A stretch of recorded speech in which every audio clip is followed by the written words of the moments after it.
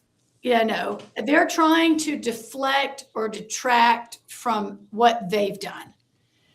I get so tired of things like their ethics are in question. What was unethical? What did most of the people in the House do that was unethical? I don't understand that. And he'll say, vote against energy. He's just trying to do some talking points. It's essentially, David, he said nothing right there. That's probably my quick take. He said nothing. I hope that we can, can we not run him out of office? I would love to. Anything for his people. He is a miserable person that's still in office, miraculously still in office. I'll raise money for whoever wants to run against him. Well, a couple of things. First, he's very clearly not giving a welcome speech, which is what he was asked to do and what he agreed to do. Instead, he took the time to take a shot at the Republican Party. And now, he's correct me. So that makes sense. But go ahead. Well, yeah, I mean, it totally makes sense. But correct me if I'm wrong. But the Republican Party is a grassroots organization, and he happens to be an elected official who claims to be a Republican. So, is it not his responsibility to inform his constituents of what's going on? I mean, isn't that his job? He says that he's more Republican than any of us. So clearly, he should be more involved, right? No, he took the opportunity to take a shot at the party, and he also took a chance at trying to accuse conservatives of something they didn't do. I'm assuming he's referring to the Bo Beitman's energy dominance bill. I think that's what he's referring to. But that wasn't pro energy either. That was about giving handouts to billion-dollar corporations, or at the very least, corporations that have hundreds of millions in the bank account, and giving them taxpayer money. I mean, it really is welfare. Where is that? What plank does that support in the Republican platform? I mean, the guy's not a Republican, which is probably why a lot of people didn't hear the speech. They're not even giving him the time. Why was he even talking? I don't know. Who picked that guy? I don't know. I haven't got to the bottom of that one yet. But I think it's plank 27. And that one is entitled Welfare for the Well-Connected. I mean, I'm sure that's the plank he was referring to. But I think the larger point is that we're right at the beginning of an election, and there are a lot of people that claim to be Republican that are clearly not, that are going to stand on your doorstep, and they're going to say things like, I love my guns, taxes are too high, we shouldn't kill little babies, so I'm a conservative and you should vote for me. And because people are too darn busy, with their own jobs trying to make a living, that they just don't look into these people. You find out that folks like Ogden Driskill only voted with the Republican Party 47% of the time in the last session. 47%. That's right. And Howdy Doody, I mean, I haven't looked at his numbers, but they're so dismal that, I mean, I doubt that he's even in the 50% range. It's just like Ogden Driskill and some of these other folks. How are they still in office? Who is voting for these people? I suspect it's people that don't know the truth. It's low information voters. Right, which is more of a reason for us to start the open range record. Right. All right, Rebecca. Well, that pretty much does it for my list. Anything else you want to visit about? Nope. I'm looking forward to my time on the other side of the state next week. And if anybody wants to go out to dinner or come kick around looking for rocks with me, give me a call. And David, I really appreciate all that you're doing. Well, thank you very much. I appreciate you being my business partner. And Laura and Tina. And Sarah and Charlie and there that are just fabulous, just in general. Troy, keep up the good work. Poor Troy, man. He needs a copy editor. It's like every 3 years he has to say something outrageous, and I mean I think he's just talking like anybody else, except they just take it and run with it. Yeah. There was a piece on Fox News about him. I saw a screenshot come across my phone this morning. So that's another one that they'll run with for a while. All right, Rebecca, give me a call later. Talk to you. Have fun this afternoon. Thanks for joining me. Thank you so much. See ya. All right. Well, that was my business partner, Rebecca Bextel, with the Open Range Record. She's also been a supporter of Cowboy state politics for a really long time. But a lot of different things are going on right now, and things that you need to be aware of. One of the issues, and I should have got into this with Rebecca, but time was running kind of short. But the Appropriations Committee, Joint Appropriations Committee, had a little round with the Wyoming Business Council yesterday, and I've got a video to show you. Now, one of the reoccurring themes with the Wyoming Business Council is that the free market doesn't exist. That indeed we have to. There is no free market, and so government is needed to interfere in the market. And they actually use that word, interfere.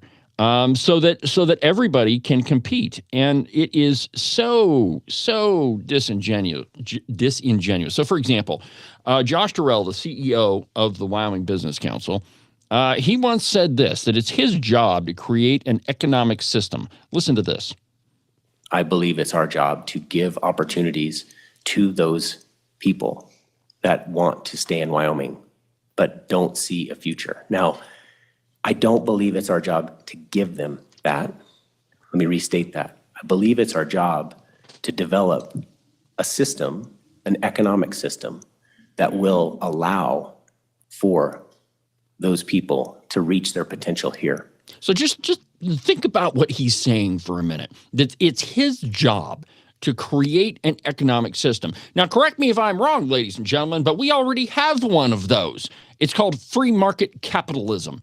But you have people that are running the Wyoming Business Council, which means they're taking millions, tens of millions of your dollars, and they're just divvying it out to whomever they want to in the name of economic development. And the truth is, the track record of the Wyoming Business Council is not one of winning. In fact, over their 27-year history, they've lost more than they've won. Now, are there examples of where things have worked out pretty good? Yeah. One of them's here in Sheridan. But that is not the rule. That is the exception. Now, in front of the Appropriations Committee, he had another board member who happens to be the head of Laramie County Community College, and he was talking with Agent 29, Representative Pendergraft. Listen to this. Well, so you mentioned diversification. I got one. That was also mentioned way back in 1997. And you make a good point when you say, whose job is it? I would contend that it is the job of the free market to determine where and can it work there. And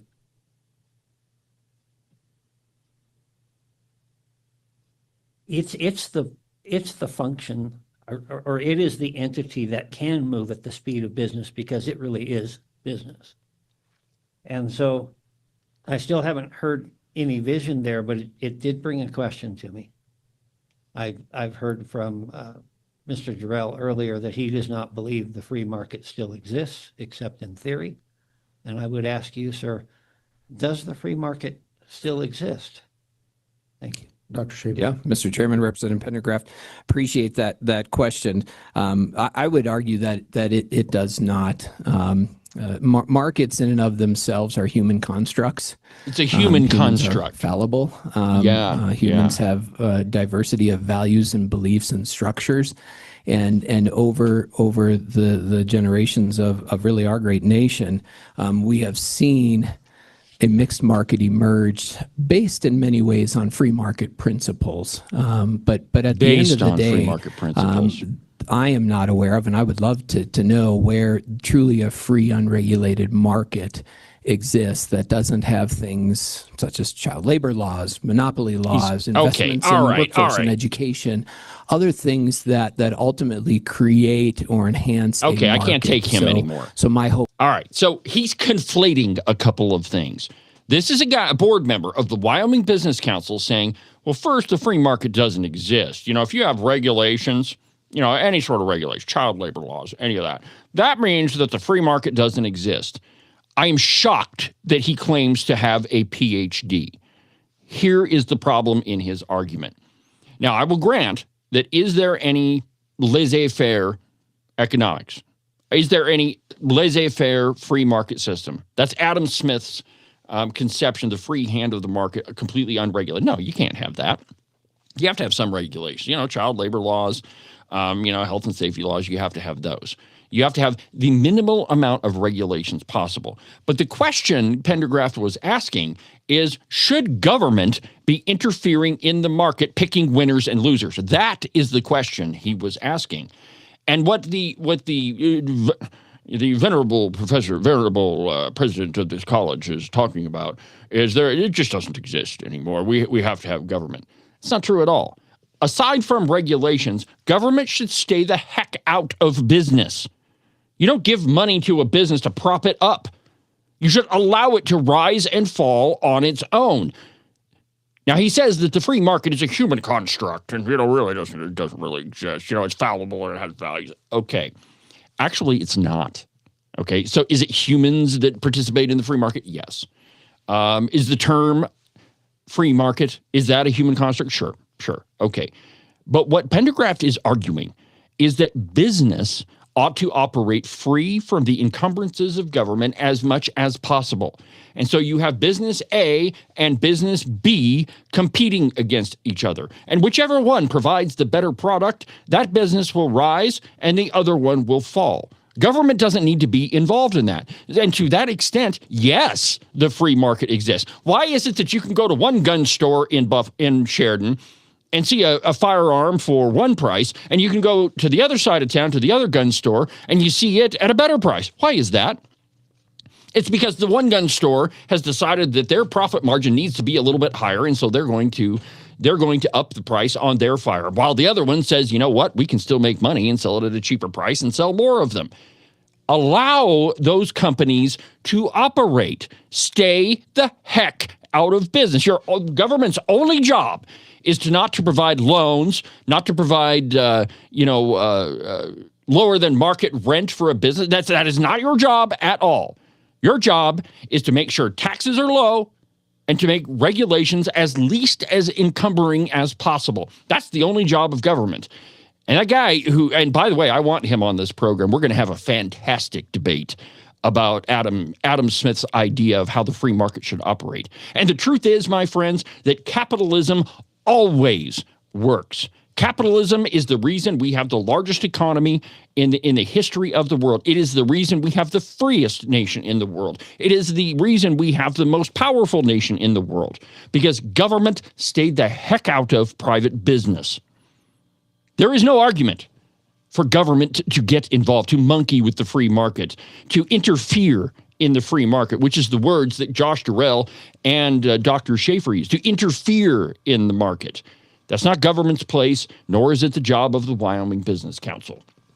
The truth is, my friends, when you have somebody that's saying, well, there really is no free market, and it's just a human construct, that guy doesn't need to be anywhere near your tax dollars, because he will be the one that will be shoveling it out the door to that's creating the system of welfare for the well-connected. That is going to be the result. And it's also the reason why the Business Council has a losing track record, because they continually give money to people that don't need it, like Dennis Beitman and his energy dominance bill, which really ought to be retitled the Let's Give Taxpayer Dollars to Billion-Dollar Companies bill, because that's what the result is going to be. Well, my friends, that'll do it for today's edition of the program. Thank you for watching the show. I really appreciate it. Make sure that you like and you follow the program. Share it with all your friends. I know everybody says that when you listen to a podcast, but it's absolutely true. We want to make this show as the best it can be, the biggest it can be, and just keep you informed throughout this election season. So, my friends, have a great weekend. Don't miss Weekend Update tomorrow. Have no idea what I'm going to be talking about yet. I'll figure that out before too long. But for now, my friends, from the base of the Bighorns at the Cowboy State Politics Studio, I'm David Iverson. Have a good weekend. I'll see you next Tuesday.